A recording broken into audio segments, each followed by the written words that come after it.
जय श्री राम दोस्तों, राधे राधे। मैं पुष्पा उपाध्याय। जय श्री राम, राधे राधे। मैं सीमा पांडे। आज हम दोनों मिलके एक सोहर का उठान सुनाएंगे। सोहर का उठान आपको पसंद आएगा तो वीडियो को लाइक कीजिएगा, शेयर कीजिएगा, कमेंट में बताइए कि सोहर का उठान कैसा लगा और हमारे चैनल एसपी भजन सागर को सब्सक्राइब करें। कथा सोपाड़ी पेटरिया में लालन खेलावा कोठरिया में। कथा सोपाड़ी पेटरिया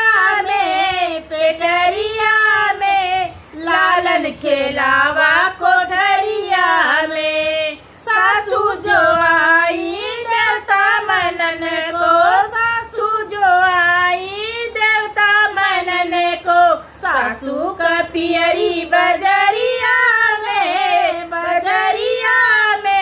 लालन खेलावा कोठरिया में। सासू का पियरी बजरिया में लालन खेलावा कोठरिया में। कथा सोपारी पेटरिया में लालन खेलावा कोठरिया में। जठनी जो आई पिसुआ पीसन को, जठनी जो आई पिसुआ पीसन को। जिठनी का चुनरी बजरिया में लालन खेलावा कोठरिया में। जठनी का चुनरी बजरिया में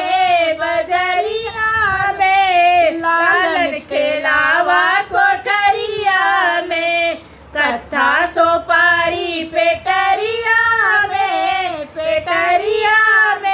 लालन खेलावा कोठरिया में।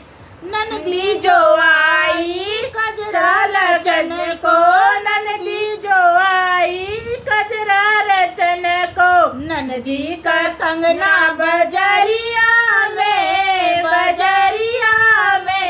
लालन खेलावा कोठरिया में। ननदी का कंगना बजरिया में लालन खेलावा कोठरिया में। कथा सोपारी पेटरिया में लालन खेलावा कोठरिया में। देवरा जो आया बंसी बजन को, देवरा जो आए बंसी बजन को। देवरा का घड़िया बजरिया में लालन खेलावा कोठरिया में। देवरा का घड़िया बजरिया में लालन खेलावा कोठरिया में। कथा सोपारी पेटरिया में